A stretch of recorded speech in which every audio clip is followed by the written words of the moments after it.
Le dernier concept pour réfléchir à ces dynamiques et qui invite à lâcher prise tout en cultivant une certaine confiance dans le processus, c'est celui de l'émergence. L'émergence, c'est quand le système atteint un niveau de complexité suffisant, il y a des nouvelles propriétés ou des comportements qui apparaissent qu'on ne peut pas prédire en étudiant seulement les parties qui composent ce système. Ces phénomènes émergents, ils résultent des interactions entre les éléments du système et ne peuvent pas être réduits aux caractéristiques des éléments pris individuellement. Par exemple, si on prend des fourmis, une fourmi toute seule, c'est juste un petit insecte avec des capacités limitées. Elle peut se déplacer, chercher de la nourriture, mais elle reste assez insignifiante par rapport à tout le reste.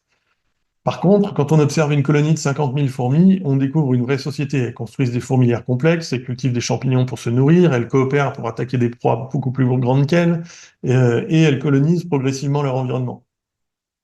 Et ce type d'organisation et de résultat dépasse complètement ce qu'on pourrait imaginer quand on regarde juste une fourmi. L'eau, par exemple, une seule molécule d'eau prise isolément, elle a aucune des propriétés qu'on associe à l'eau en tant que liquide. Elle ne mouille pas, elle coule pas, elle forme pas de gouttes. Mais quand on a un grand nombre de molécules d'eau qui se regroupent, elles génèrent des propriétés émergentes. Donc, justement, l'effet mouillé, la tension de surface, le pouvoir de dissolution. Et toutes ces propriétés, elles existent qu'au niveau du système global et elles peuvent être anticipées, elles peuvent pas être anticipées à partir des caractéristiques d'une seule molécule.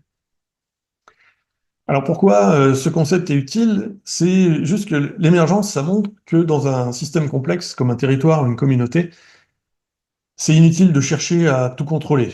En favorisant les interactions, en mettant en place des conditions propices et en permettant aux agents, que ce soit les individus, les structures, les organisations, d'interagir librement, il y a des solutions et des dynamiques inattendues et innovantes qui peuvent apparaître. Ça encourage à avoir confiance dans la capacité d'un système à s'auto-organiser et à générer des résultats qui dépassent la somme de ses parties.